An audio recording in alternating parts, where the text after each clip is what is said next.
বন্ধুরা, আমাদের গল্পটি তোমাদের কাছে কেমন লাগে?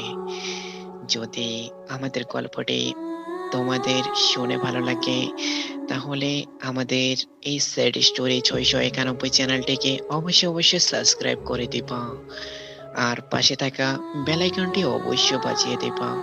আমি প্রেমের সাগর আবার আসলাম তোমাদের মাঝে আরেকটি গল্প নিয়ে। কিছুই ভালো লাগে না।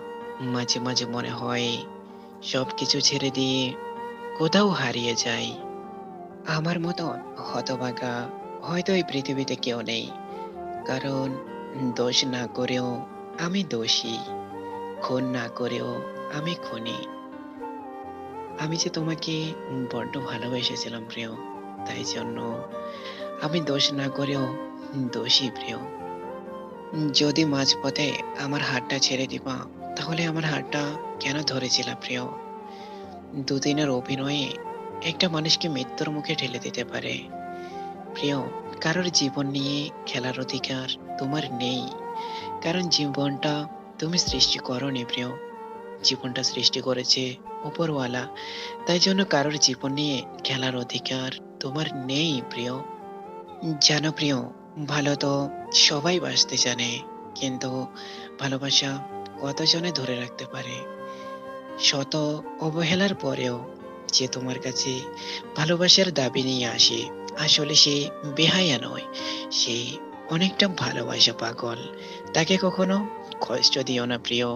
কারণ মনের মতন মানুষ সবার ভাগ্যে জোটে না, সবার কপালে মনের মতন মানুষ লেখা থাকে না প্রিয়। ব্যথা যদি শরীরে লাগতো, তাহলে হয়তো মলম লাগালে চলে যেত, কিন্তু ব্যথা লেগেছে আমার কলিজায় প্রিয়। কলিজা ব্যথার মলম আমি আজও খুঁজে পাইনি। আমি আজও খুঁজে পাইনি প্রিয়। জানো প্রিয়, আমি কান্না করেও বোঝাতে পারিনি যে আমি তোমাকে কতটা ভালোবাসি, আমার ঠিক কতটা কষ্ট হয়। হায় রে, সারাটা জীবন কেটে গেল সবাইকে বুঝতে বুঝতে, কিন্তু একটা আফসোস রয়ে গেল। আমি তোমাকে কখনোই বুঝতে পারলাম না প্রিয়, কখনোই বুঝতে পারলাম না।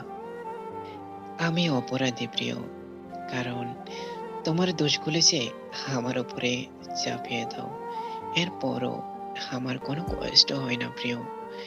কারণ আমার বিশ্বাস একদিন না একদিন তুমি আমাকে হয়তো বুঝবে প্রিয়।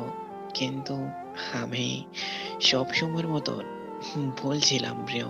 তুমি আমাকে কখনো বুঝতে চাওনি, বা কখনোই বুঝতে পারোনি, বোঝার কখনো চেষ্টাও করোনি প্রিয়। সব সময় তুমি বলে গেলে যে এক নারীতে আসক্ত হও, তবে আমি কখনো বুঝতে পারিনি প্রিয় যে তুমি যে পর মানুষে আসক্ত।